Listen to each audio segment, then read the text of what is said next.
ido a otras presentaciones, sabéis que Vicente y yo no hablamos casi nunca, porque siempre el escritor trae su presentador,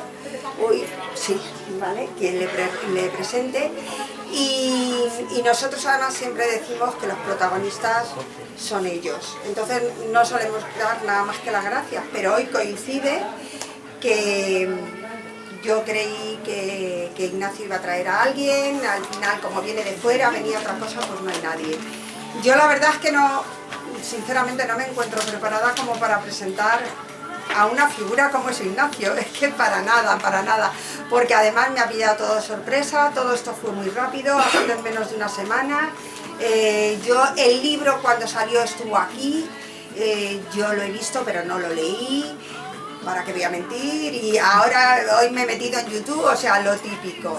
Y lo único que os puedo decir, porque para que él es profesor es catedrático de la Universidad Autónoma de Barcelona, y yo, mira, a mi modo, ya sabéis cómo soy yo, creo que es un figura, por lo que dice todo el mundo y por lo que le he oído. Entonces es que no me encuentro preparada como para deciros a nivel profesional lo que puede ser este señor. Creo que es la bomba. La bomba, ya está. Y lo que he oído en YouTube que os podéis meter y lo que ahora lo oigamos. El libro además, lo que sí me ha dicho también otro amigo que ha venido, que se ha llevado el libro, que se conoce que no ha podido venir, que él había leído ya cosas de él, que lo que habla, lo que escribe y habla también, digo, porque mi hermana desde Barcelona le ha seguido en algún programa y tal, y los dos me han dicho que tiene un lenguaje que es una cosa muy difícil, pero que él tiene un lenguaje muy coloquial y que todo se entiende muy bien en sus libros y que son muy buenos, me han dicho. No os puedo decir más, ¿vale? Espero, bueno, es lo que he podido, ¿vale? He hecho lo que he podido. Muy bien, muy bien.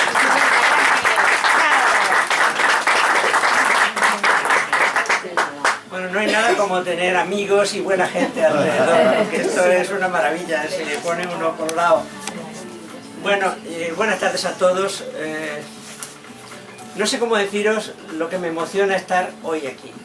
Porque mirad, yo llevo muchos años en mi profesión, he dado conferencias y he estado, digamos, en actos académicos por toda España y tengo un déficit, que no sé si es culpa mía o de otros, y ese déficit para mí sigue siendo Extremadura.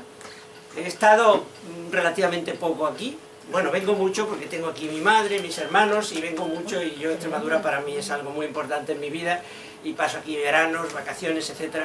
Pero hoy es una de las pocas veces, estuve hace un par de años dando una conferencia en Cáceres, creo que lo único que había hecho académicamente en toda mi vida profesional, y hoy es la primera vez que tengo la oportunidad de presentar un libro mío en Extremadura. Y me hacía una ilusión tremenda, de verdad. Y cuando me dijeron que había una librería en Mérida, que había dos personas maravillosas, María Ángeles y Vicente, que son encantadores, que ya verás lo contento que vas a estar de conocerles y tal, digo, pues mira, yo es lo que quiero, porque esas cosas afectivas... Pues por cierto, no sé quién es. Tengo la incógnita. Bueno, pues yo te lo puedo decir porque, mira, está relacionado además con Canal Extremadura, que esta mañana me han recibido de una forma cariñosísima. Yo estoy encantado, la verdad es que he ido a muchas emisoras muchas veces y pocas veces he tenido el trato cariñoso, la deferencia que he tenido esta mañana en Canal Extremadura, el cariño que he visto allí. Aquí está Sara, que en fin, es un encanto. Sí, sí. Ya había leído uno de mis libros, ha sido para mí un orgullo que gente como ella pues me lea, y ella ha leído el libro de Emociones, que es uno de los que le tengo yo mucho cariño, uno de los primeros que escribí.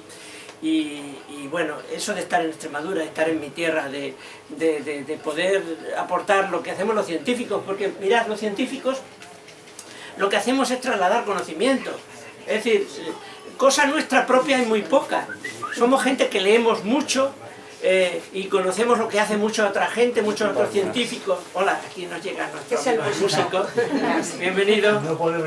Bueno, no te preocupes, amigo, nos haces un gran honor. Si yo pienso aquí que con un músico bueno y con la recepción de María Ángeles y con un vinito que dicen que va a haber después, yo ya vengo de telonero casi, ¿eh?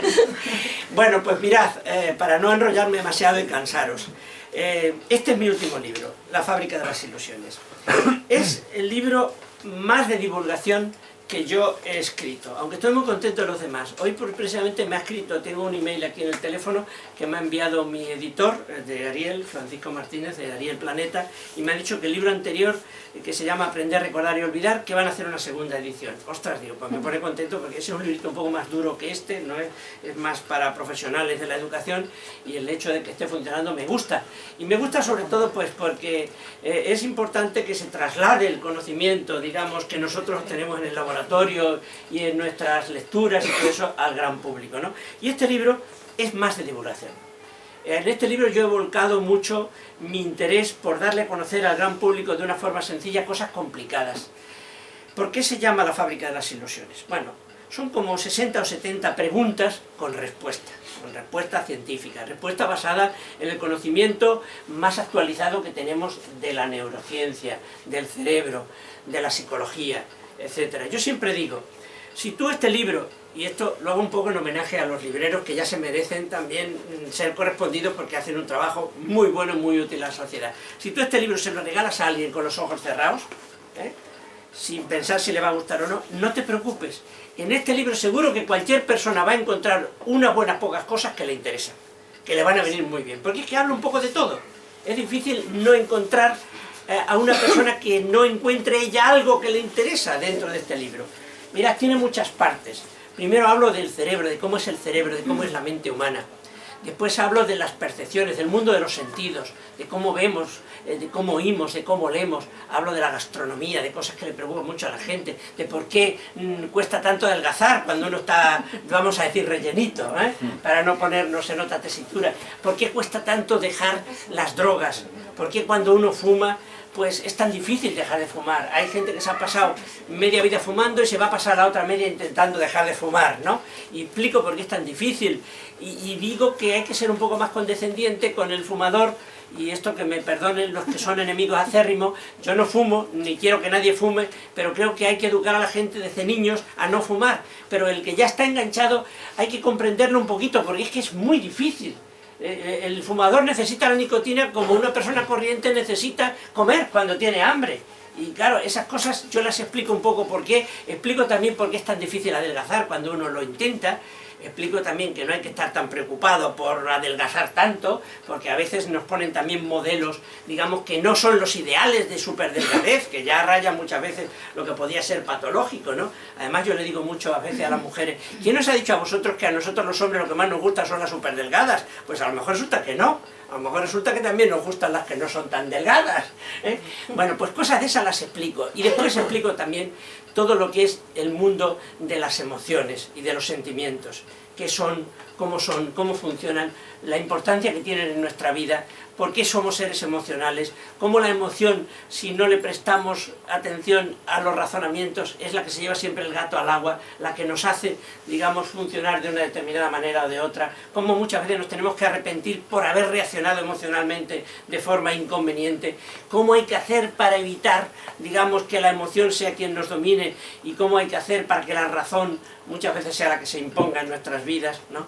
Explico también una cosa muy importante, el papel que tienen los sueños en nuestra vida. El sueño es algo muy importante, el dormir, no el soñar, el dormir.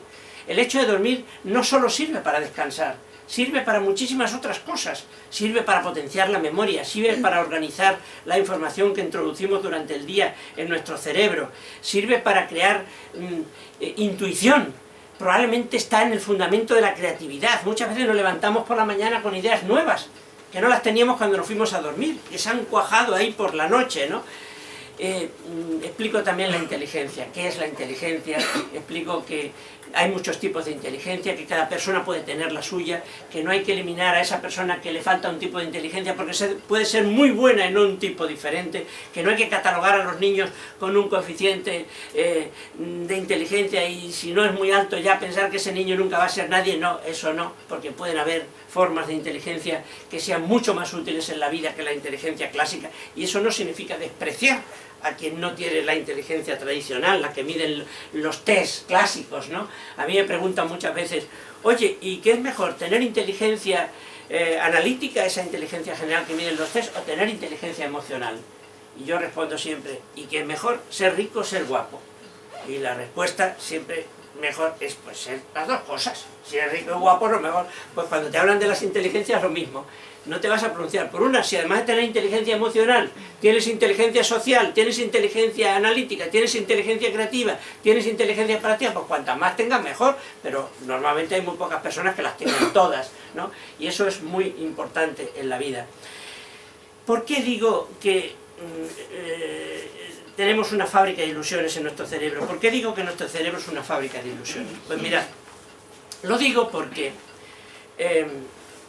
no hay nada en nuestra mente, nada, que se corresponda exactamente con lo que hay ahí fuera de nosotros. Y os voy a explicar algunos ejemplos. La luz. Si abrimos los ojos en un día soleado, tenemos la impresión de que todo el espacio que estamos contemplando está lleno de luz.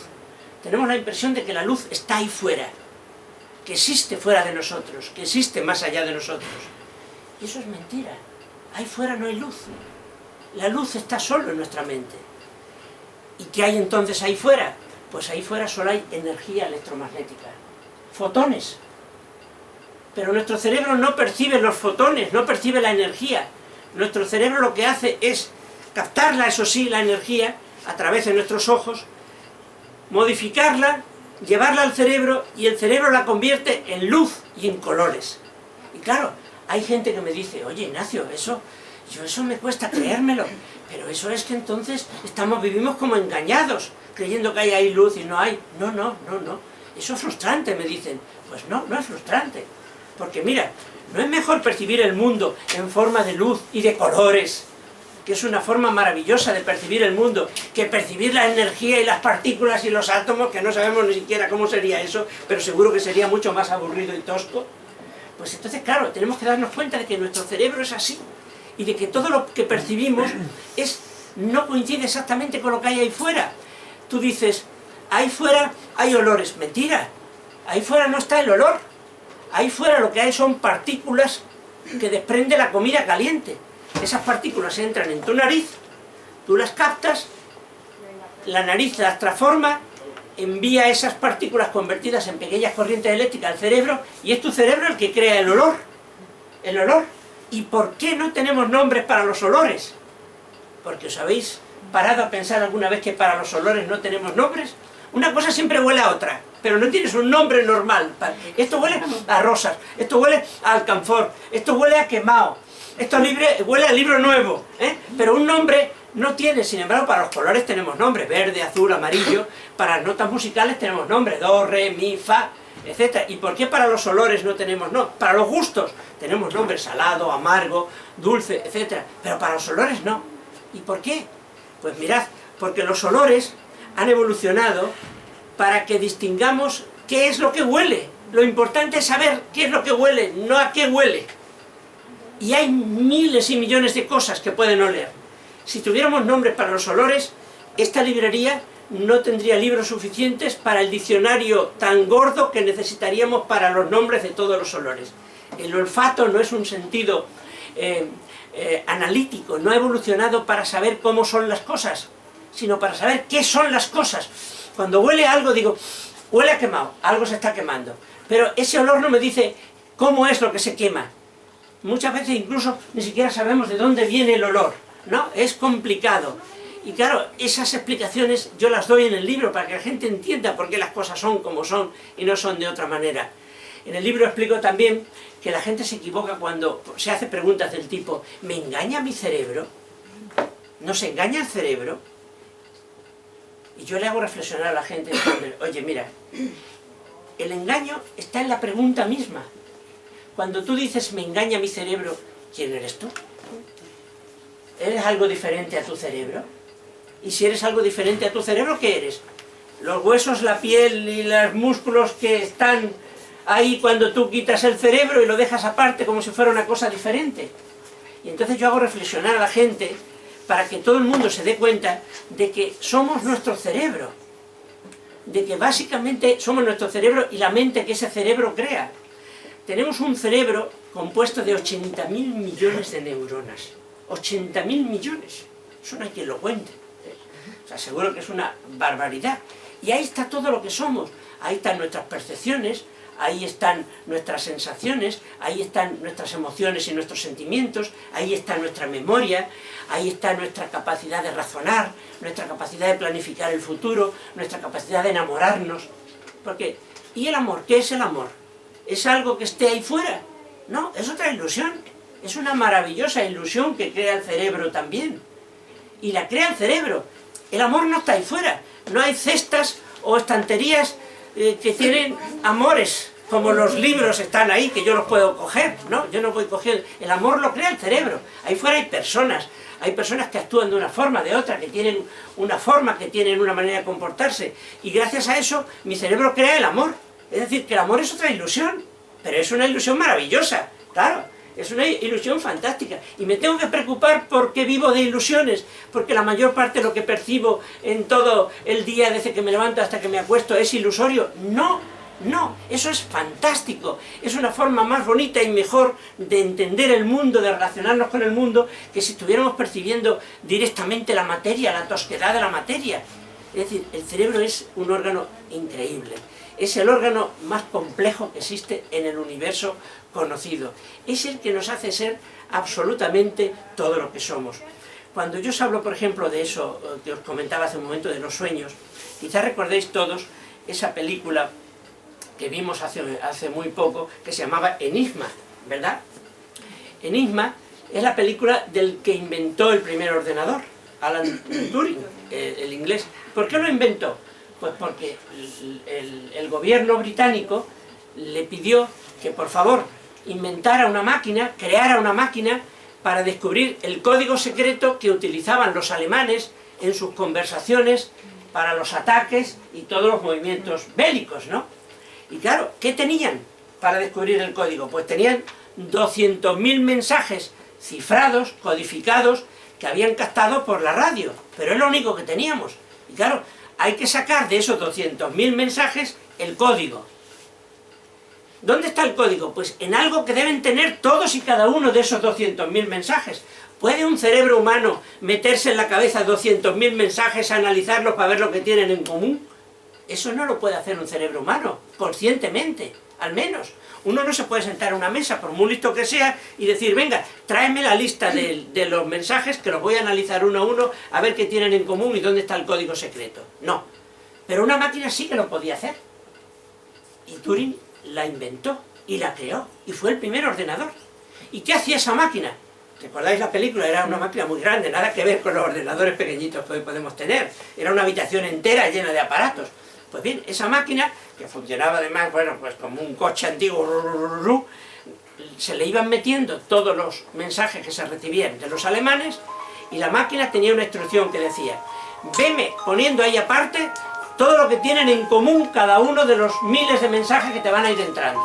Y claro, cuando la máquina había recibido tropecientos mil mensajes, no sé cuántos, ya estaba dando la clave y el secreto, el código. Y lo descubrieron los ingleses, aunque durante mucho tiempo, como recordaréis de la película, no lo hicieron público para que los alemanes no se enteraran de que lo sabían. Incluso permitieron que hicieran algunos ataques que sabían que los iban a hacer. Bueno, ¿por qué explico todo esto?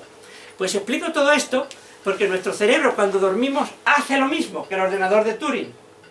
Procesa información inconscientemente que nosotros, cuando estamos despiertos y conscientes, por ser tal la cantidad y tan compleja muchas veces, no podemos procesarla.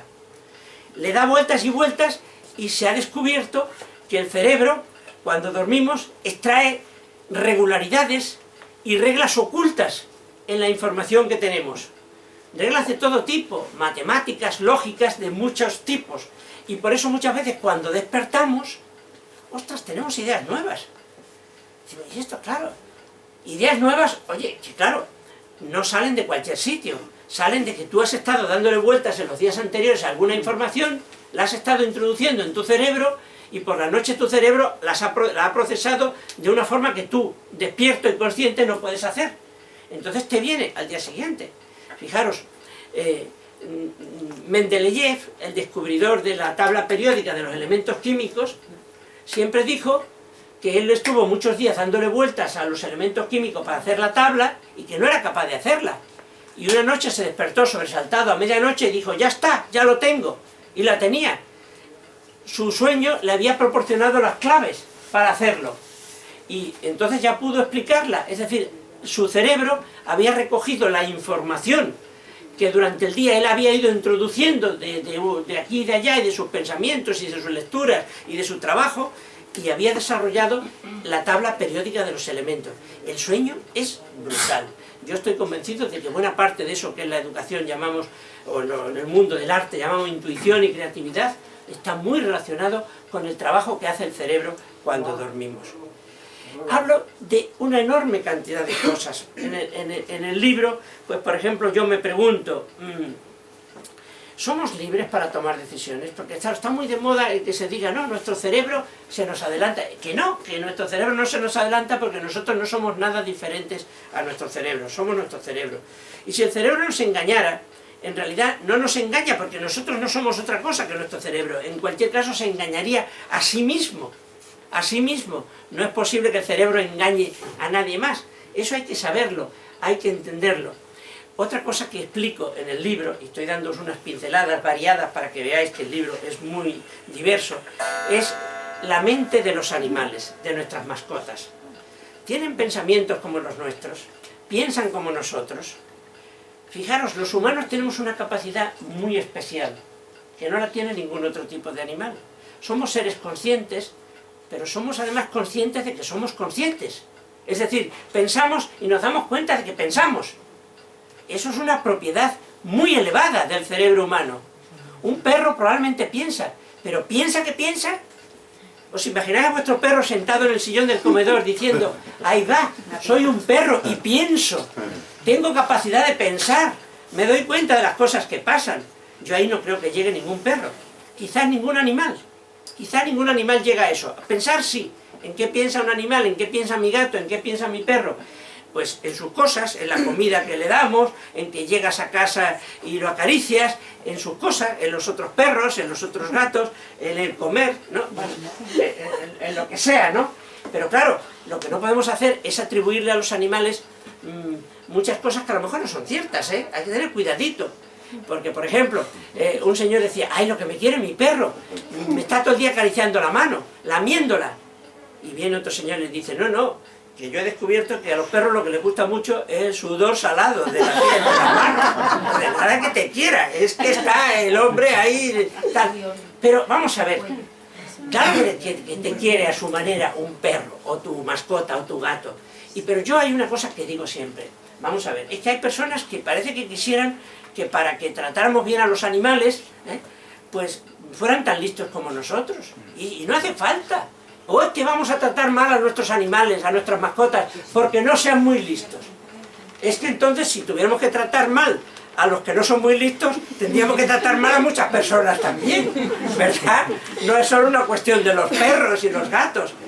Pero es que además os voy a decir una cosa, ojo, cuidadín, porque si nuestro perro fuera tan listo que nos disputara cosas, a lo mejor acabábamos hartos de nuestro perro. ¿Os imagináis a vuestro perro sentado también en el sillón del comedor con el mando de la tele delante, mandando todas las noches en el canal que se pone? Si fuera así de listo, lo acabaríais mandando pues a la perrera, ¿eh? Claro, o sea que, en fin, es la mente de los animales, es una cosa muy especial de la que yo hablo también en el libro, al lado de muchísimas otras cosas. ¿Por qué cuesta tanto adelgazar? Pues porque la naturaleza se resiste mucho a que el sistema energético del organismo se altere. A lo largo de los 500 millones de años que ha durado la evolución del cerebro, se han creado muchos mecanismos para controlar la energía que necesitamos para funcionar, el hambre y el alimento que consumimos.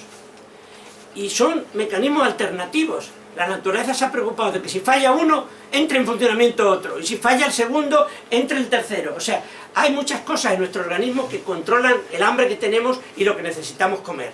Y hay muchas, porque eso es tan importante para vivir, que si fuera una sola y fallara, nos moríamos. Entonces, estamos protegidos por muchos mecanismos.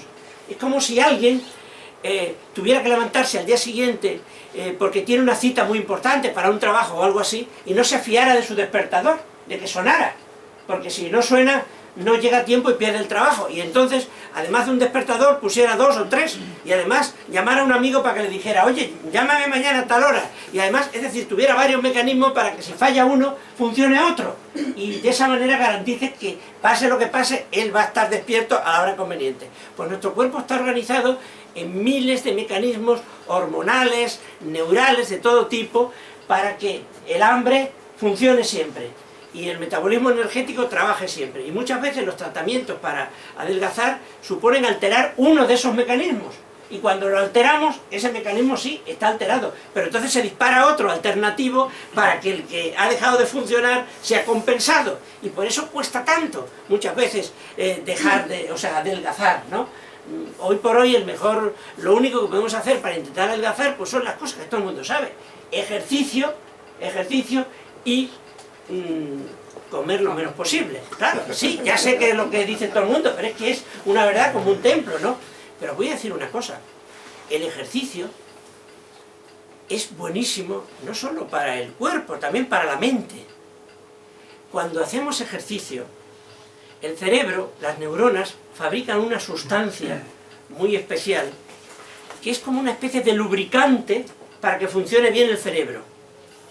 Una sustancia que hace que las neuronas se conecten bien entre ellas, y aprender es interconectar las neuronas, interconectar las ideas, conectarlas para que una cosa te lleve a otra, para que haya esas asociaciones que hacen que un nombre nos recuerde a una cara, ¿no? O que un nombre nos recuerde a una ciudad, o que una circunstancia nos recuerde a algo que nos pasó hace tiempo. Pues bien, esos enganches entre ideas y circunstancias se producen en el cerebro gracias a unos crecimientos que tienen las neuronas cuando aprendemos, que son unos crecimientos que ya los descubrió nuestro gran investigador Santiago Ramón y Cajal, y lo explicó en 1889, si no me falla la memoria, en una conferencia maravillosa que dio en Londres, y que quedó fascinado a todos los científicos de la época, porque se adelantó un siglo a explicar lo que pasa en el cerebro cuando aprendemos.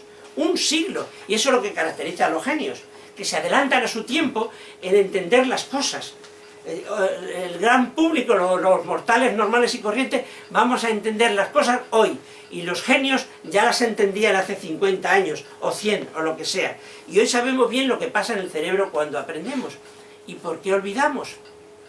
La gente mayor olvida, y empieza, esto sí que lo quiero explicar, y además en el libro hablo de ello. Cuando tenemos 50 años, más o menos, alrededor de 50, empiezan a olvidarse de nombres de cosas y tal. ¿Dónde he puesto las llaves? Y a mí me vienen mis amigos de mi edad, cuando cenamos por ahí y tal, oye Ignacio, que yo mira, es que, no sé por qué, pero pierdo mucho las llaves y no me... Y digo, mira, ya sé lo que me quieres preguntar, pregúntamelo directamente, hombre, no te cortes, me estás preguntando si estás ya empezando a tener la enfermedad de Alzheimer. Digo, pues no, no te preocupes, a mí no me vengas a ver cuando pierdas las llaves, porque las vas a encontrar. A mí venme a ver cuando tengas las llaves en la mano y me digas, ¿y esto qué es? ¿Para qué es? Ese día sí que empezaremos a preocuparnos y a ver si podemos hacer algo. Y si lo podemos incluso mirar antes, mejor. Pero que se nos olviden las cosas, incluso nombres de personas, cuando tenemos 45 o 50 años, que es cuando empieza ese proceso, es algo normal y natural. Por favor, no estéis preocupados media vida por cosas que no van a pasar nunca. Porque ya sé que en cuanto se os empiezan a olvidar las cosas, pensáis que podéis tener una enfermedad. No. La inmensa mayoría, todos estamos expuestos a cualquier enfermedad, pero la inmensa mayoría de las personas no van a tenerla. Por tanto, no vivamos preocupados por cualquier cosa. Mirad, hay explicaciones, en el libro yo hablo de ello, de por qué perdemos memoria con la edad. Es normal. ¿Y por qué nos preocupamos tanto de perder memoria y no nos preocupamos tanto de perder capacidad física cuando nos hacemos mayores? Todo el mundo considera normal que cuando uno tiene 50 o 60 años ya no puede correr como cuando tenía 30 o 40. Ya no puede andar tan ligero. Pero todo el mundo considera anormal que cuando tiene 50 o 60 años empieces a perder la memoria. Oye, pues es que es lo mismo. Es que el cerebro se deteriora y se deteriora por todas partes. Y la memoria es una cosa que empieza a deteriorarse muy pronto. Hay que procurar que eso no pase, enlentecerlo. ¿Cómo? Son muy importantes varias cosas. Uno, el ejercicio físico. Os aseguro que el ejercicio físico ayuda. Dos, esto, lo que hay aquí en esta casa, leer. Leer es una de las mejores gimnasias que hay para el cerebro. De verdad, leer hasta el día que os muráis. Porque además, de verdad, yo me creo ese dicho que dice, uno no es viejo hasta que no piensa que ya no tiene nada nuevo que aprender. Mientras uno piensa que siempre hay cosas nuevas que aprender, uno es mayor, pero no viejo. Viejo eres el día que crees que ya te lo sabes todo y no tienes nada nuevo que aprender. Mirad esta casa, dad un repaso. ¿Qué me vas a decir? ¿Que os lo sabéis todo lo que hay aquí? No. Seguro que aquí hay miles de cosas nuevas para aprender. Entonces, engancharos en la lectura. Tener siempre un libro en marcha y uno detrás para cuando se acabe ese. Eso es fundamental. Y de verdad, esto sí que no lo digo para favorecer el negocio de María Ángeles y Vicente. No, esto lo digo porque creo en ello. Porque sé que la actividad intelectual que proporciona la lectura mantiene las neuronas en forma, hace que se tarde más tiempo en perder capacidad de memoria, capacidad de procesamiento de información, capacidad de inteligencia. Esa sustancia física, esa sustancia química que crea el cerebro cuando hacemos ejercicio físico, o esa actividad múltiple de todo el cerebro que activamos cuando leemos, es fundamental, son gimnasias para la mente. Cuando leemos se activan las áreas perceptivas del cerebro, las áreas emocionales, la memoria, las áreas, digamos, motoras, las que nos permiten movernos. Todo, el cerebro, la lectura es una forma maravillosa de mantener el cerebro en forma.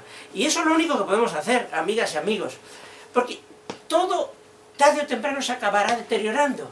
Y cuando seamos muy mayores, si tenemos la suerte de llegar, que desgraciadamente estamos enterrando a mucha gente joven, y ahí es cuando lo pasamos mal de verdad, aceptemos de verdad el envejecimiento y que tenemos que funcionar de otra manera. Una de las peores cosas que hay en la vida es ser muy mayor e intentar funcionar como si fueras un joven, ¿no? El mayor ese, sobre todo cuando los hombres mayores se separan de sus mujeres y tal, y lo primero que hacen es ir a un gimnasio, a ponerse en forma para ver si ligan después a una joven. Bueno, eso es muy típico. Pero es que, de verdad, siendo mayores, pretender ser joven, eso está condenado siempre al fracaso. Lo que hay que hacer es adaptarse a cada edad, a la tuya, a tus circunstancias, a lo que tú puedes hacer. Vives mucho mejor si estás bien adaptado a tu edad. Mirad, hay una cosa que también pasa cuando tenemos 50 y pico años. Yo lo llamo el síndrome del sillón.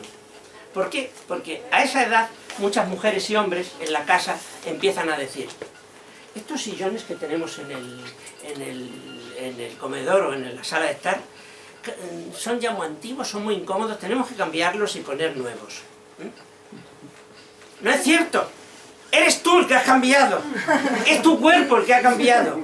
Esa sensación de bienestar que tenemos a lo largo de toda la vida, cuando somos jóvenes, que siempre nos sentimos bien, en forma, que no nos duele nada, que estamos a gusto, que nos podemos tomar todas las copichuelas que queramos y no te pasa nada y tal, que corres y no te cansas demasiado. Esa sensación se llama sentido interoceptivo. El sentido interoceptivo es uno de los sentidos que tenemos, aunque creemos que solo tenemos vista, oído, olfato, gusto y tacto. No, tenemos también el sentido interoceptivo y probablemente es el más importante en nuestra vida, porque es el que te hace sentir bien en cada momento.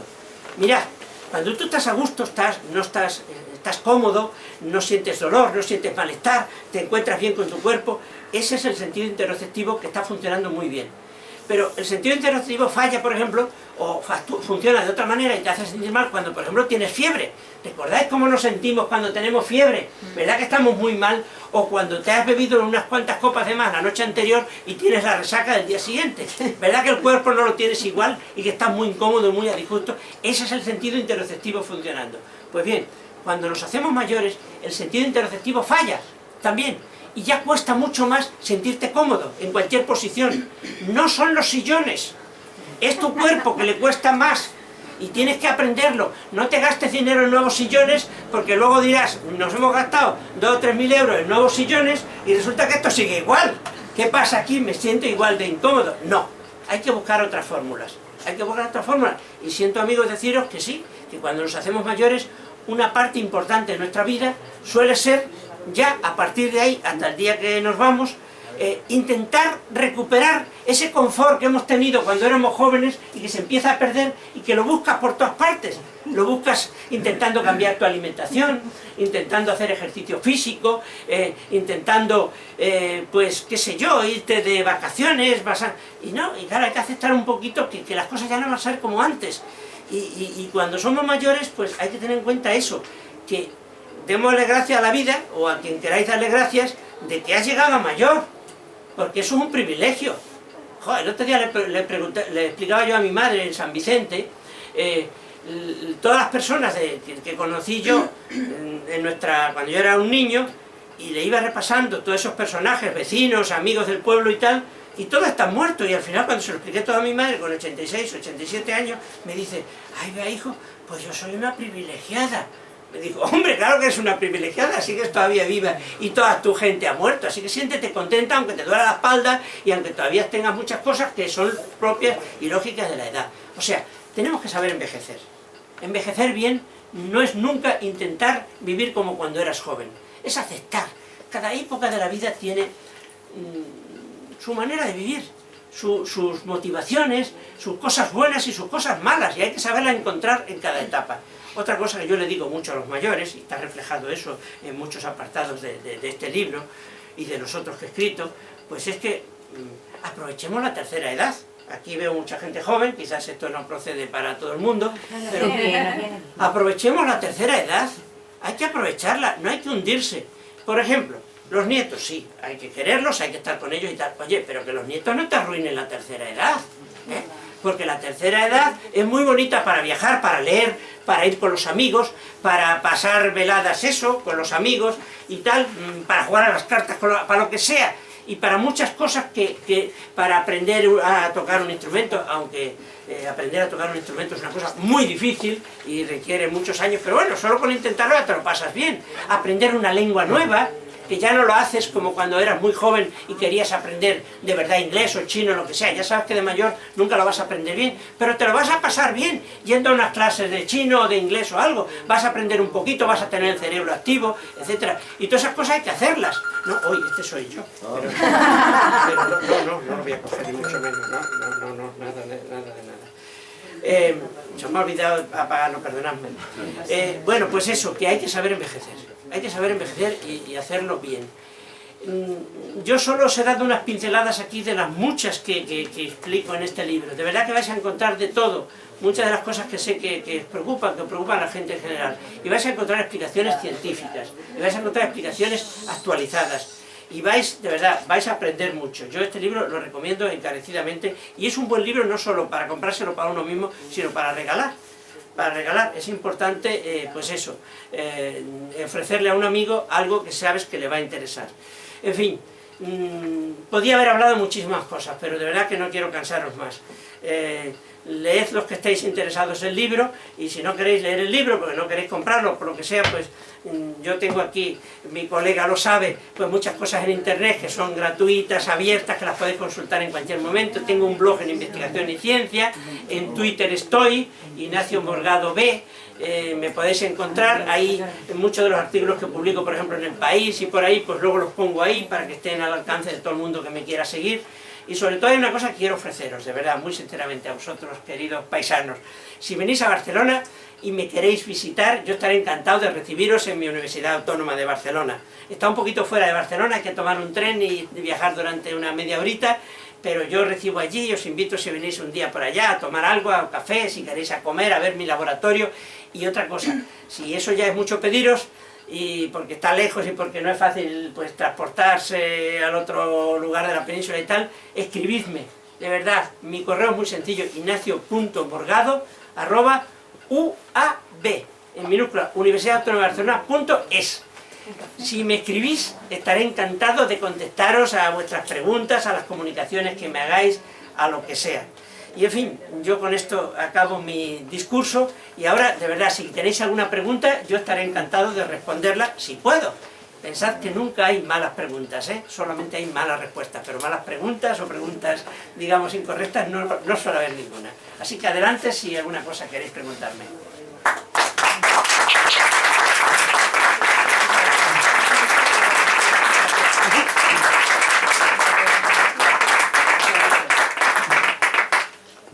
primer lugar, darte la enhorabuena por el libro. La portada me parece un acierto. Te invita a verla, ¿no? Aunque es una máquina expendedora, pero es una máquina expendedora de ilusiones, ¿no?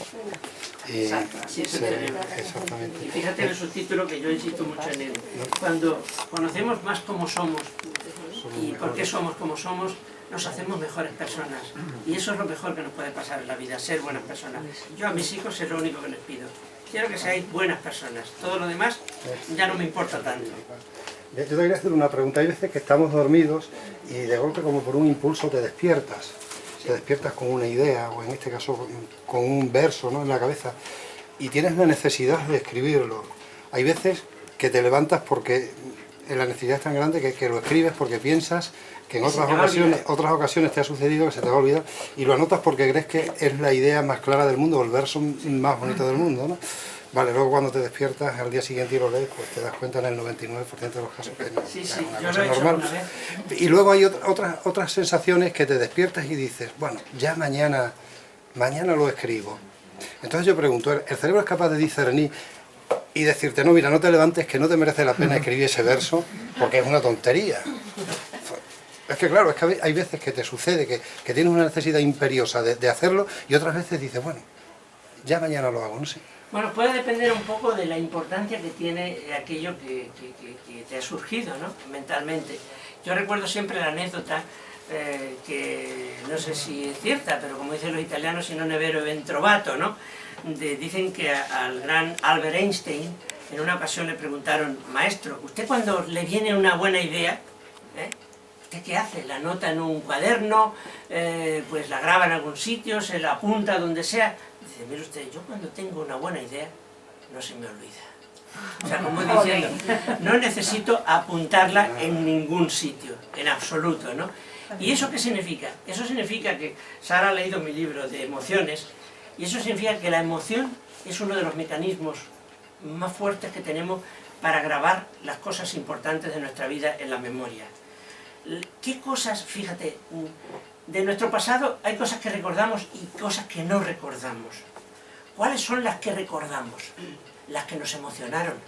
Positiva o negativamente, no importa que fuera una emoción buena o una emoción mala, la recuerdas. Cuando has tenido un mal trago en tu vida en alguna ocasión, no se te olvida también. Y cuando has tenido un buen trago, tampoco se te olvida. Es que es impresionante la fuerza que tienen las emociones para facilitar la memoria. Le voy a explicar una cosa especialmente a María Ángeles, porque tiene que ver con los libros, ¿no? Un muy buen psicólogo holandés ha escrito un libro que se llama, tiene un título parecido al mío, y debo confesar que yo copié un poco parte de su título. Él tiene un libro que se llama La Factoría, The Factory de la Nostalgia, la fábrica de la nostalgia. Y yo copié de él, me gustó, digo, yo voy a decir La fábrica de las ilusiones, porque me gusta mucho el título, es bonito, es emocionante, ¿no? ¿Qué dice él en este libro? Pues él trata de ver cuáles son las cosas de nuestra vida que nos han emocionado, y lo estudia en las autobiografías. Y entonces él se ha estudiado las autobiografías de mucha gente famosa. Por ejemplo, él ha estudiado la autobiografía de Günter Grass, el escritor alemán, ¿no?, y de muchos otros. Y él ha descubierto que cuando uno explica su propia vida, y ya uno mayorcito, ya uno tiene 70, 80 años y explica su propia vida, de donde más recuerdos tiene es de esa etapa de la vida que va entre los 18, 19 años y los 30, máximo 35. El resto de los 35, 40, 45, 50, también hay recuerdos, pero menos. Y él se pregunta, oye, ¿y por qué recordamos más de las cosas que nos pasaron cuando teníamos veintitantos años, o incluso hasta 30, que cuando tenemos 40 o 50? Y claro, él ha pensado, bueno, ¿es porque el cerebro, cuando tenemos 20 años, funciona mejor que cuando tenemos 40 y graba mejor las cosas que nos pasan? Y la respuesta es no, porque cuando tenemos 40 años y 50 y 60 y muchas veces más, seguimos grabando muy bien la información, seguimos teniendo mucha capacidad cerebral de memoria. Pero lo que ocurre es que entre los 19 años y los 25 o 30 es cuando nos pasan esas cosas tan importantes en nuestra vida, como separarnos de nuestra familia, empezar a vivir nuestra propia vida, tener nuestras propias experiencias personales de todo tipo, empezamos a controlar nuestra economía, la organización diaria de nuestra vida, tenemos las primeras relaciones afectivas, sexuales, etc. Y todas esas primeras veces de todo emocionan muchísimo y quedan muy grabadas en nuestra mente. Después ya a partir de los 35 o 40 años tienes más experiencias de ese tipo. Por ejemplo, tienes más experiencias sexuales, pero ya no son las primeras. Ya no te emocionan tanto como las primerísimas. Y por eso se graban con menos fuerza en nuestra mente. La emoción es el mecanismo, y lo refleja muy bien esa anécdota de Albert Einstein, para grabar las cosas en nuestra memoria. Lo que nos emociona, se queda. Lo que no nos emociona, se va. Quizás por eso Sí, se relaciona lo de la música, las personas que tienen Alzheimer, sí, que escuchan una música y el duda. sentimiento de aquel momento, Sin cuando duda. bailaban, ¿no?, con su pareja hace Está 40 relacionado, años. sí, señor. Un sentimiento Es una- doble. Es una buena observación. Tienen mucho mejor grabadas esas cosas ligadas a la música y por eso tarda mucho más en borrársele.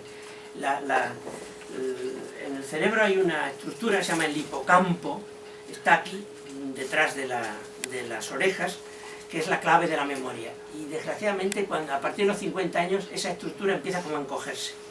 A partir de los 50 años cada vez la tenemos más encogida porque muchas neuronas se encogen ellas mismas y perdemos capacidad de memoria. Y es un proceso natural, no es enfermedad.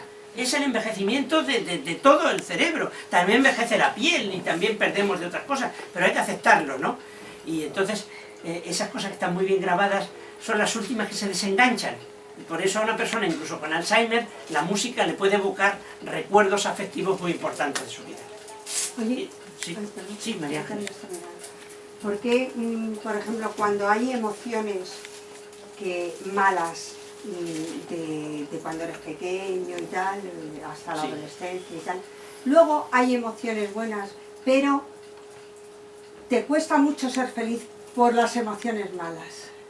No sé si me he explicado bien. Sí, ¿Eso que tiene que ver con el vamos a ver. cerebro y con la...? Las emociones son una parte esencial de nuestra vida. No podemos evitarlas. Solamente puede evitar emocionarse el que tiene algún daño en el cerebro, que les destruye las partes que procesan las emociones. Y las emociones negativas forman parte de nuestra vida. La evolución las ha creado para que aprendamos, para que no tropecemos dos veces en la misma piedra. El recuerdo de lo malo es un mecanismo de la evolución, de la selección natural, para que no vuelvas otra vez a repetir las cosas que te llevaron a pasarlo mal. Si nos olvidáramos de las cosas malas que nos han pasado, volveríamos a tropezar más veces en la misma piedra, volveríamos a equivocarnos nuevamente. Entonces, ese recuerdo negativo de las cosas malas nos ayuda a no volver otra vez por ese camino, que no vuelva a pasar otra vez eso. Y claro, eso no roba felicidad, sin duda alguna, sin duda alguna.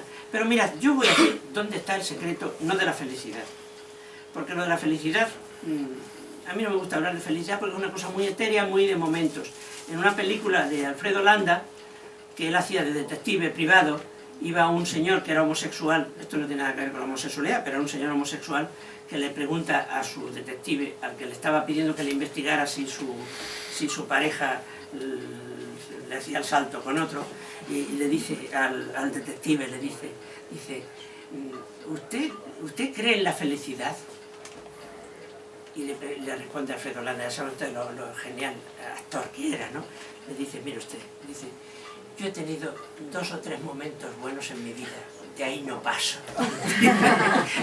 Y es que es verdad, la felicidad son unos momentos muy especiales, pero eso no dura.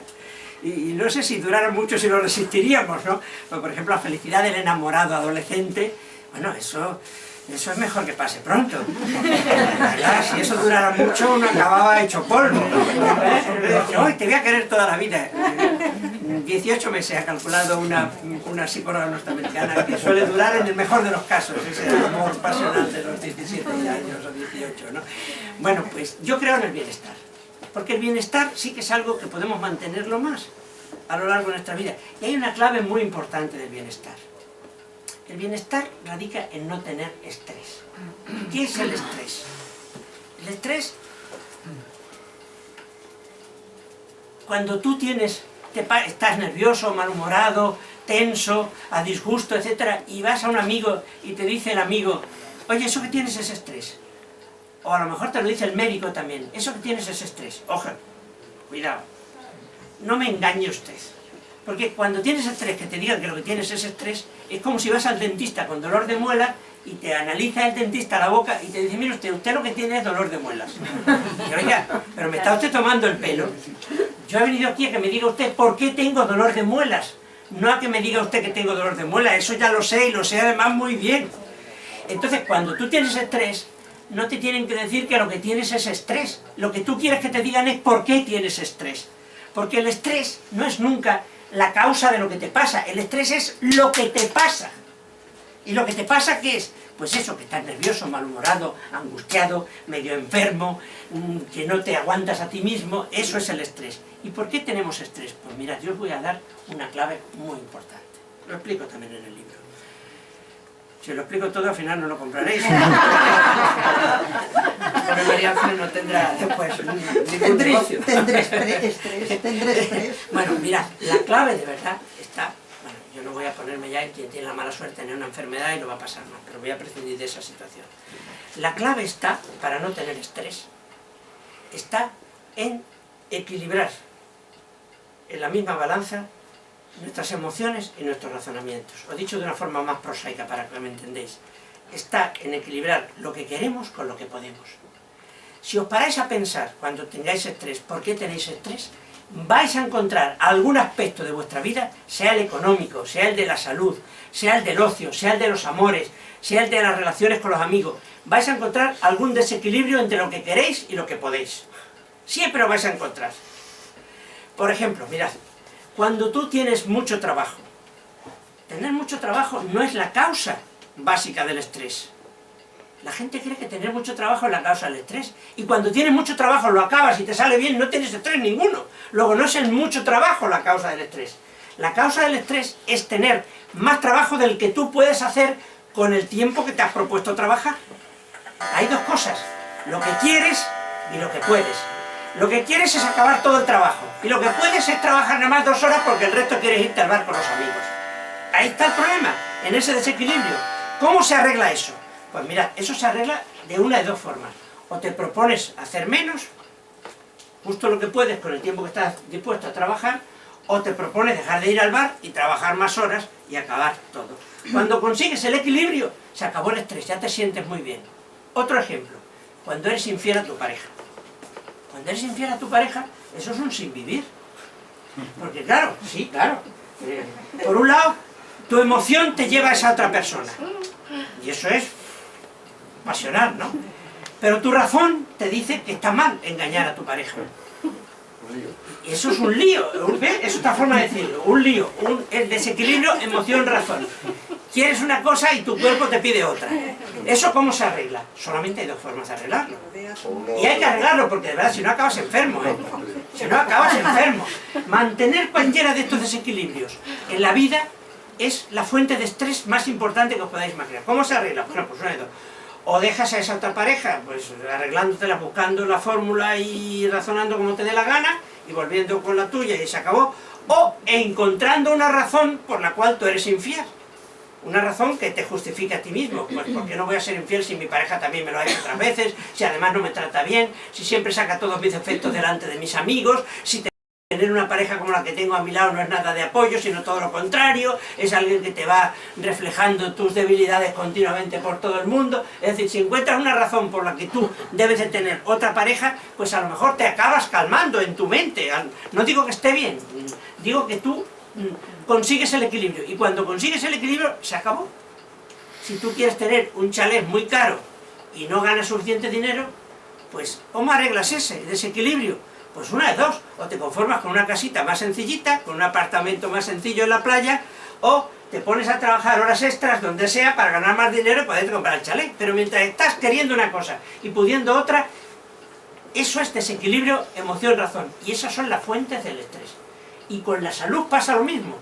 Muchas veces quieres tener una salud que tu cuerpo no te lo permite. No puedes porque tienes alguna enfermedad, que a lo mejor no es muy grave, pero es que es muy difícil arreglarla. Entonces lo que tienes que adaptarte a esa enfermedad, adaptar tu vida a esa situación. No exponerte a situaciones que te la agravan o que se te complican por tener esa enfermedad. Conseguir ese equilibrio también en tu mundo de salud. Y de verdad, amigas y amigos, es ese equilibrio el que te garantiza el bienestar cotidiano, que vale mucho más que esa felicidad de unos momentos en la vida, porque vivir siempre más o menos bien es fantástico. Unas vacaciones no te arreglan la vida. Muchas veces vuelves de las vacaciones y estás peor que cuando te fuiste.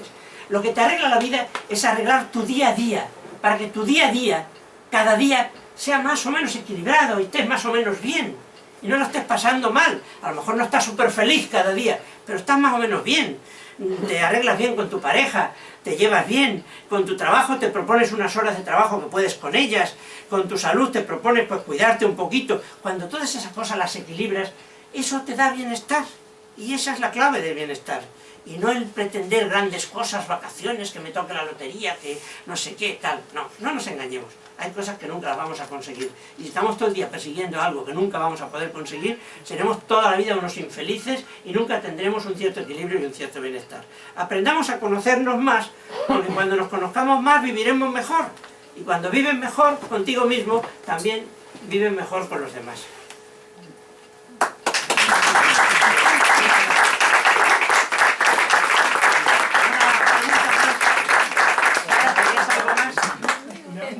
Sí, por favor. A ver, es que hay momentos en los que estoy haciendo algo, no digo que solo me pase a mí, pero me entran ideas fugaces como que necesito desarrollarlas y tengo que parar con lo que estaba haciendo y me corta mucho la vida. Es como un microamor, es la misma sensación, no sé.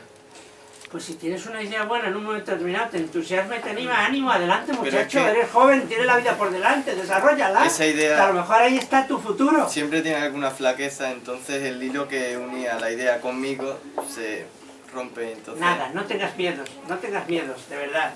Si tienes una idea, pues analízala, mira si es una idea honesta, si es una idea que puedes perseguir y no te preocupes en equivocarte. Si la vida se aprende equivocándote, muchas veces la mejor lección que te da la vida pues son los errores que vamos cometiendo. Porque cada uno que cometes pues has aprendido y ya no lo vuelves a cometer o lo cometes con menos fuerza. Si tienes ideas, ves a ellas, no te reprimas. Ahora, eso sí, si las ideas tienen que ser honestas, eso sí, claro, si la idea que tienes es asaltar un banco para solucionar tus problemas, no, por ahí te tienes que reprimir. Pero si lo que te surge es, pues mira, se me está ocurriendo que voy a escribir un libro, porque creo que puedo. Pues inténtalo, ¿por qué no? Date ese gustazo, si seguro que te va a ir bien, en el peor de los casos te va a ir bien, porque como mínimo habrás aprendido que por ahí no es tu camino, si al final no funciona. Sí, yo tengo una asignatura en mi universidad que la ofrezco a mis alumnos ya de alto nivel, los que están acabando la carrera, para que en esa asignatura vean si su futuro después de la carrera es ser investigadores. Entonces los meto en el laboratorio y los pongo en contacto con la investigación real. Y les digo, bueno, pues durante un año vais a saber si esto es lo vuestro o no. Si al final descubrís que esto es lo vuestro, ya no estaréis en esa angustia cuando acabéis la carrera de decir, me voy a dedicar a esto, pero ¿y si no es lo mío? No, porque ya lo has probado, ya sabes que es lo tuyo. Y si no es lo tuyo, has aprendido que ese no es tu camino, que tienes que buscar otro. Es decir, en la vida hay que arriesgarse, y sobre todo cuando uno es joven, como tú, pues tiene mucho tiempo por delante para equivocarse muchas veces. Así que no tengas miedo, amigo. Cuando tengas buenas ideas, lánzate a ellas, sé valiente. Gracias. Dime. Más, abundando en lo que la pregunta que ha dicho María Ángeles de que los sucesos que te ocurren que son malos, si pueden influir, llamémosle, en tu percepción del bienestar. Yo no sé si el cerebro se daña solo con accidentes de coche, por ejemplo, o ictus o cosas así, o si una educación o sucesos en tu vida tipo mujeres maltratadas, un padre que te canea, etcétera, pueden dañar la forma en que tu cerebro percibe los sucesos de tu vida. Y entonces jodértela para todos los restos. Que esa ella iba por ahí y es un tema muy curioso. Eso puede ocurrir. Yo parto de la base que se hace poca Los terapia, eventos, ¿vale? claro, estamos hablando de circunstancias muy trágicas y muy fuertes, ¿no? Muy trágicas y muy fuertes. Pero pasan. Pero Mira, ocurren. Mira, os voy a contar una cosa especial. Creo que el viernes pasado, no, el anterior, publiqué un artículo en El País que os recomiendo leer porque todavía lo encontráis fácilmente en internet. Se llama ¿Avanza la neurociencia hacia el control de la mente humana? Lo podéis encontrar en El País y leerlo. En ese artículo explico la más moderna, lo hablábamos antes, ¿recuerdas? Con el Teixidó. explico la más moderna de las técnicas que se está hoy desarrollando en el mundo de las neurociencias. Es una técnica, bueno, que parece de las películas esas Matrix y tal, porque es, de verdad, es revolucionaria e impactante. Consiste en que metiendo en el cerebro y en las neuronas unas proteínas que se sacan de unas algas que viven en los lagos y tal, podemos controlar el funcionamiento de las neuronas con luz, con rayos de luz, con rayos láser. Y además podemos, como si dijéramos, marcar las neuronas que intervienen en un determinado pensamiento. Y eso significa, fíjate, voy a hacer un poquito de ciencia ficción porque a este nivel no ha llegado todavía el desarrollo de la técnica, pero te voy a plantear como si ya hubiéramos llegado a ello. Imaginemos que esa técnica ya está desarrollada en humanos. Eso significa que yo puedo sentar en esta silla a la persona que ha sufrido una de esas cosas que tú dices, un estrés postraumático fuerte, una violación, un asesinato en su presencia, un intento de matarla y tal, y eso le está machacando su cerebro, que tiene razón María Ángeles en eso, y no la deja vivir. Entonces cada vez que se activan esas mismas neuronas que se activaron cuando le pasó aquello, vuelve otra vez a revivir la situación, y aunque haya pasado un año, lo está pasando tan mal como cuando le ocurrió. Claro que eso es daño cerebral, claro que eso es daño cerebral, pero fíjate, esta técnica permitiría que en el momento en que eso te está pasando, ¡crack!, yo marco las neuronas que hacen eso, y después con luz puedo paralizarlas para que no te vuelva otra vez a ocurrir. Es impresionante. Eso ya en ratones ya se consigue, es la técnica optogenética, es muy complicada, pero yo la explico de una forma divulgadora en ese artículo del País de hace 2 semanas que os recomiendo, si entráis. Y claro, tenéis razón, una experiencia muy negativa daña el cerebro y condiciona tu comportamiento futuro. ¿Y se recupera? O sea, Pues, se puede. Cuesta. El estrés postraumático, que es el nombre que tiene esa enfermedad, nos cuesta mucho curarlo.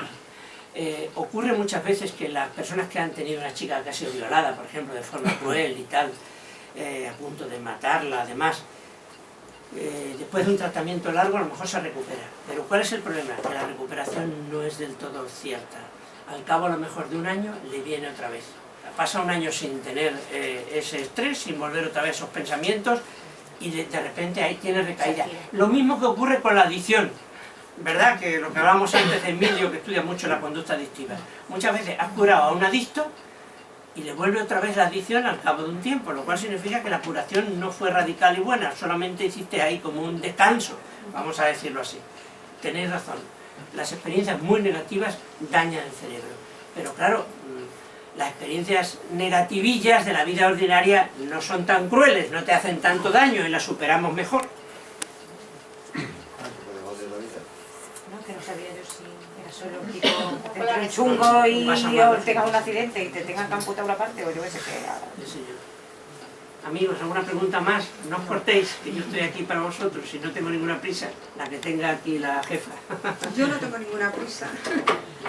Bueno, pues nada, si no tenéis ninguna más, pues estoy encantado, de verdad, os doy las gracias por haber venido. Para mí es un lujo esta tarde aquí.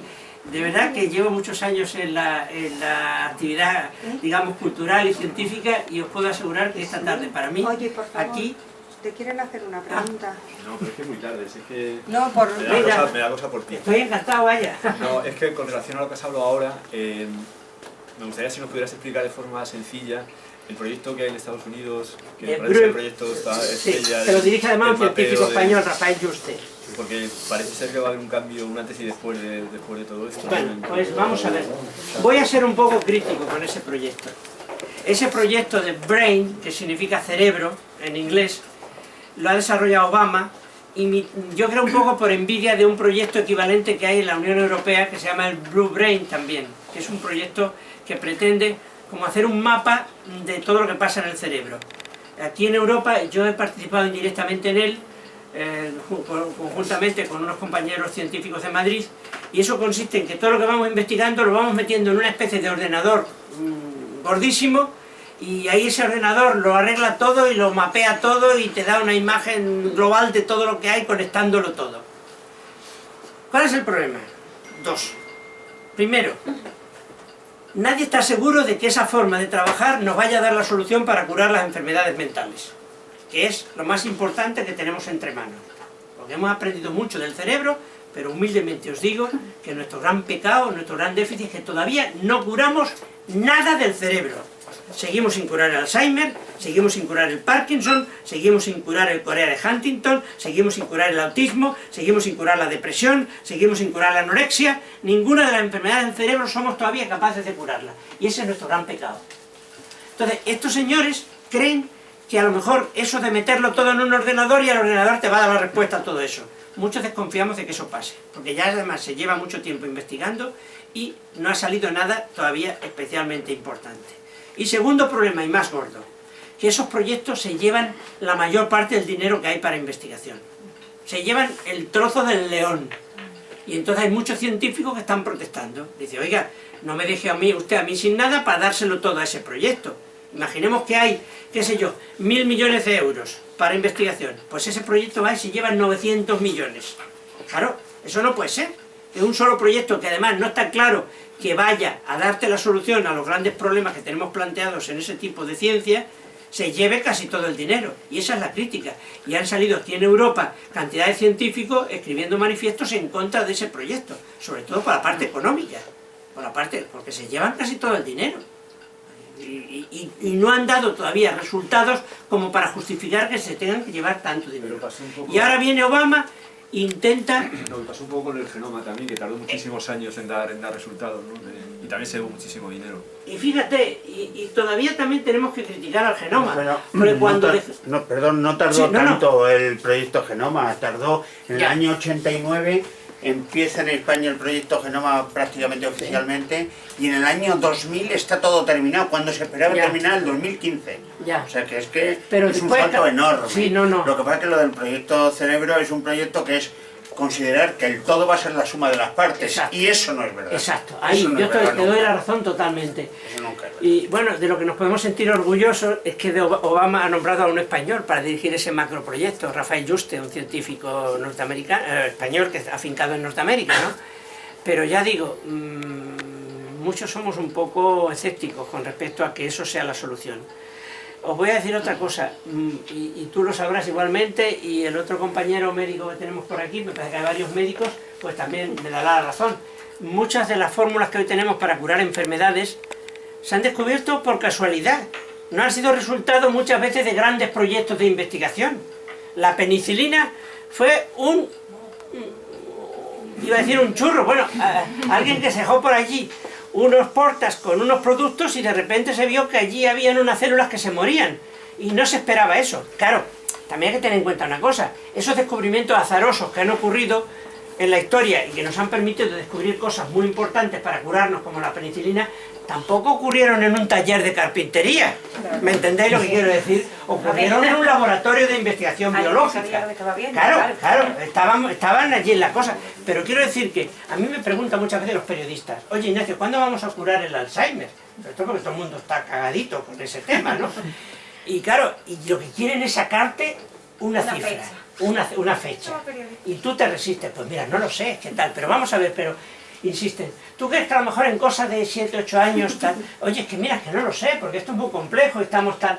Pero vamos a ver, ¿pero crees que son mucho a lo mejor? Y ya cuando te cansan, le dices, bueno, a lo mejor pudiera ser, qué sé yo, a lo mejor en 15 o 20 años pudiera... Al día siguiente, en su periódico, Ignacio Morgado ha dicho que en 15 años tendremos la cura del Alzheimer. No, hay que decir que yo soy periodista que le gustan mucho los datos. Claro. En el 3050, más o menos calculando cómo van las investigaciones, en el 3050 el Alzheimer estará curado. Ya está. Esa es la respuesta, Ignacio.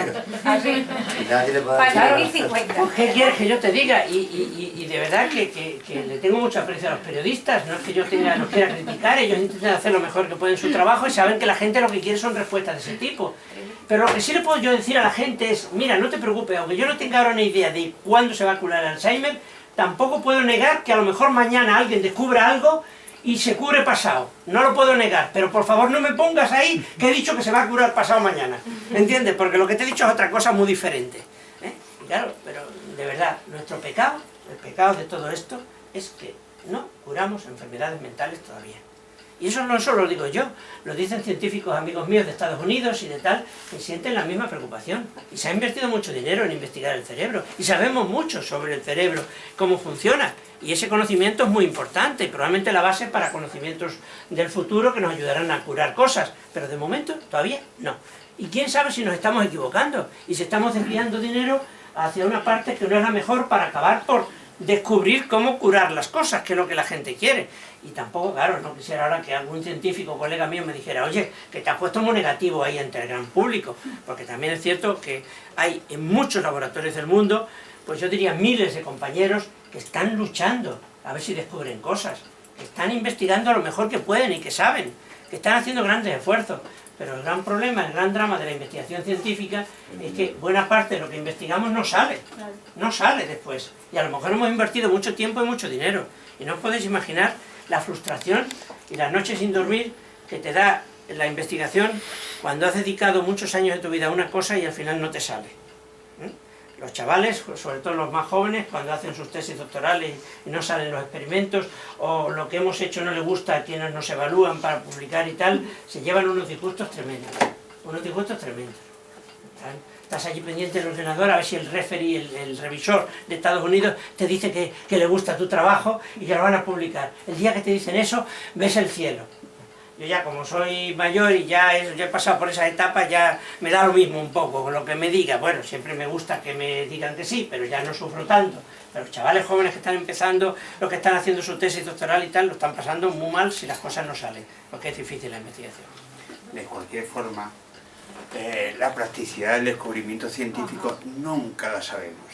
La sinapsis de Cajal, que has descrito muy bien en el año 99 del siglo XIX, o del año 89 del siglo XIX, ha tenido sus aplicaciones después de los años 50. Ha empezado después de los años 50. Y de verdad, en los últimos 15 años. O sea que... Y Cajal ni pensaba por dónde iban a ir los tiros.